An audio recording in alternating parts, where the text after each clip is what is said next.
guys, my name is Chance and welcome back to my channel. So today I'm doing a reaction. I don't usually do these. The last time I did it was like a year ago. But yeah. So make sure you like and subscribe, turn on post notifications, and let's get into this.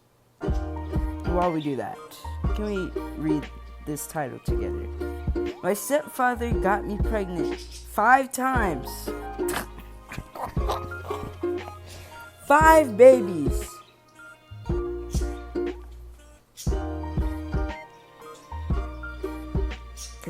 Susan, and I've lost everything.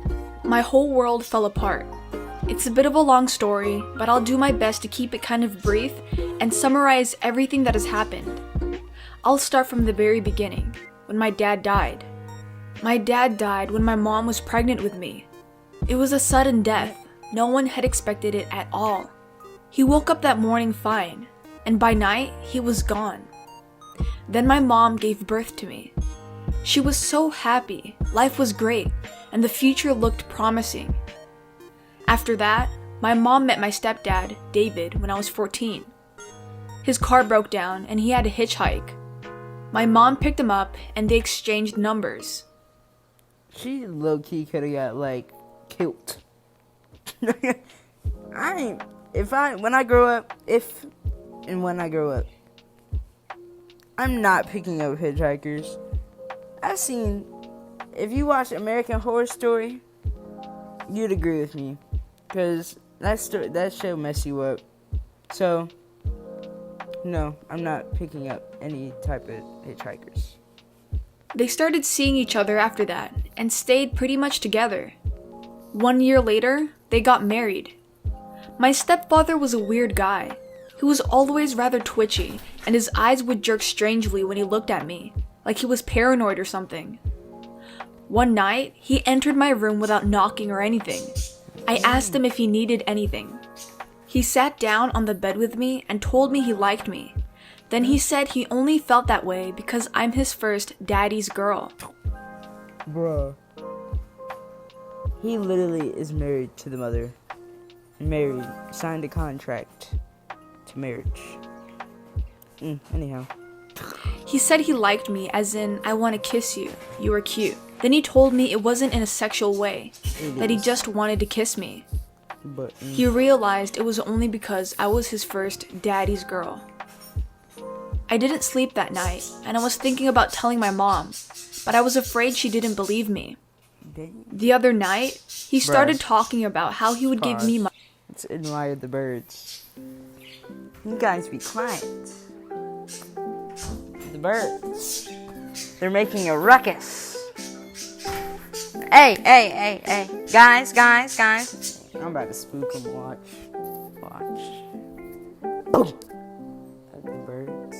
They're both ratchet. Money if I gave him photos of me naked. But this time, I recorded him. The next day, I told my mom what happened. At first, my mom didn't believe me, but when she listened to the recording, she was so angry. Then my mom confronted him and went into a fight with him. Another chance. But she didn't think she could ever forgive him. Then they got divorced. David had it in his mind that he absolutely had to take revenge on me. How? One day, I was walking home from school. It seemed like any other mundane afternoon. Then someone pushed me to the ground, but before I got the chance to—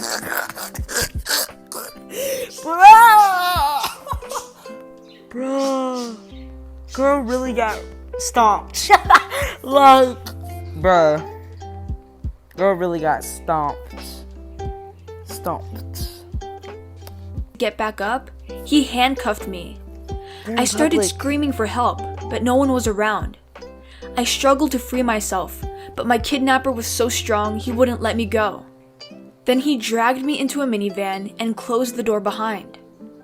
I was so claustrophobic, it wasn't long until I passed out. I woke up later, laying on a bed in the dirt-walled cellar. I was confused for a bit, but then I remembered what had happened. I headed to the door and started knocking on it hard. I screamed at the top of my lungs, "Get me out of here!" The door opened and I saw David. I yelled at him, "Let me go, you psycho!" He shrugged. "Why would I do that? It's not like anyone will miss you," he said and laughed. I started sobbing uncontrollably. I felt David's hand patting my thigh and I swatted him away. Dude ain't even He moving. sighed. "You're so stubborn, Susan," he said. There was no way I was going to be able to escape from this. I just sat in the cellar and sobbed. Then my mom called the police and accused him. But David told the policeman who came to the house that he had no idea where I would go. I was about 30 feet below where the police officer was standing. He forced me to write a letter to my mother, telling her that I ran away to live with my boyfriend. Then he began to visit me every day, and I begged him to release me. He refused and said, "You are mine." One day, he sat on the bed with me. He gripped me by my wrist hard. And well, I'm pretty sure you know the rest. Girl got booty bounce. Girl got her intestines swished around by David. Let's continue. He took advantage of me, and it was horrible. The memory is a bit of a blur, and it was more like I was above my body rather than experiencing it. 3 weeks later, I began to feel that I was very tired and dizzy. I asked David to take me to the doctor, but he refused. Then he bought me a treatment. I missed my period, and I was sure that I got pregnant. But I miscarried 8 weeks into the pregnancy. Oh. David was a monster. After 2 months, he did it with me again. But this time, my heart started to beat. What was I doing? I was giving him exactly what he wanted. I shook my head, and he looked at me funny. Girl is locked up in 30 feet under the floor where the officer was standing. You can't do nothing. I'm assuming that little ladder leads up to a corridor, but she's stuck. After that, I found out that I got pregnant. When I gave birth to Aime, David didn't take me to a hospital, so it was one of the most empowering experiences of my life. I begged him again to let me go, but he refused. 3 years later, another baby was born, a boy named Eric. Aime and Eric remained in the cellar with me, being brought weekly rations of food and water by David. At least she get a I attempted to teach them with a rudimentary education. It's been 3 years and Aime already a grown woman. Girl look grown.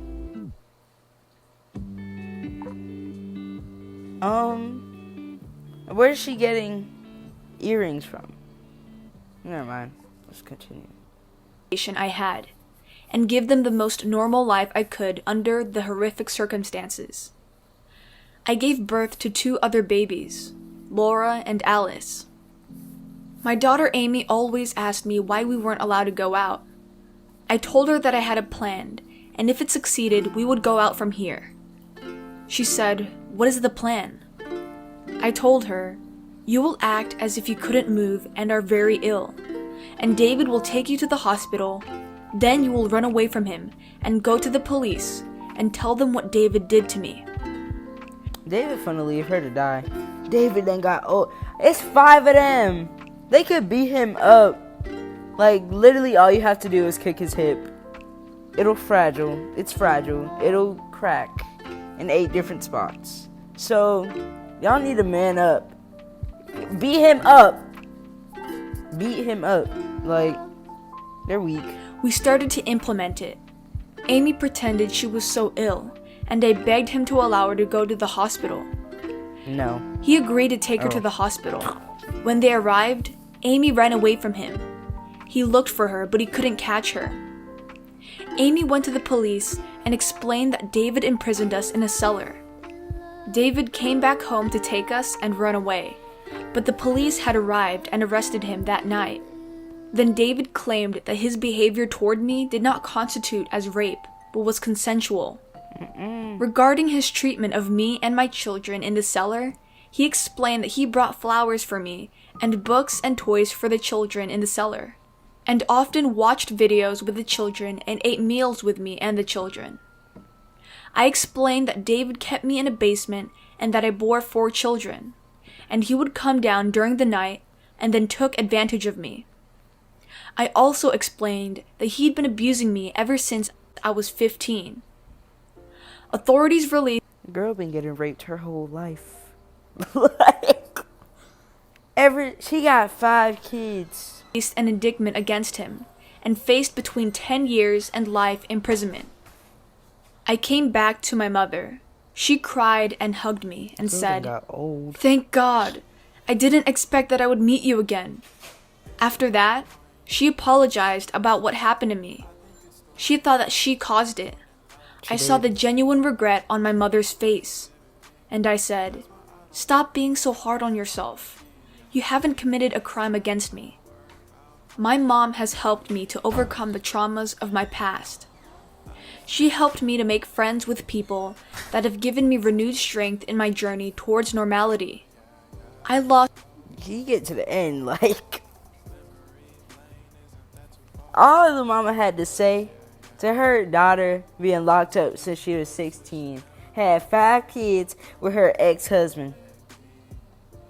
Ain't seen her since.